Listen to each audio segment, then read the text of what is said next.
Right, welcome back to another video. Bit of Saab action today. So we're fitting some new rear upper shock mounts, as these have corroded and came up as an advisory on the MOT.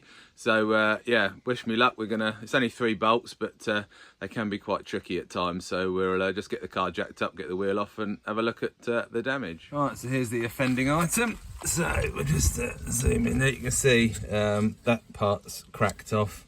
It's got a crack there as well, so definitely needs changing. So we'll just clean these up and get the impact gun on them and try and get them out. I'll probably put some heat on them as well first, so that'll probably help. But from other videos I've seen, the welded in nuts behind here can corrode and snap off. So if that does happen, I've got some riv nuts to put in there. But hopefully it comes out in one piece. Right, so that's it all undone, as you can see.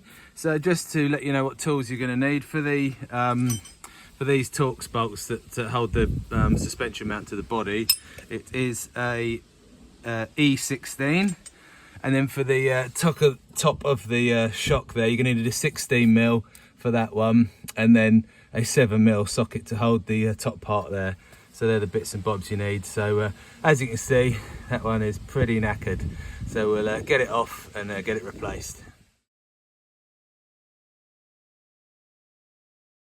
Right, so there we are. I cleaned all the threads up because there was bits of aluminium in that. So just got on the wire wheel, clean the bolts up, blew the holes out with the airline, a bit of copper slip on everything. It's all back together. So that went all pretty well. So just onto the next side and hopefully that goes as well. Anyway, hopefully this video has been helpful.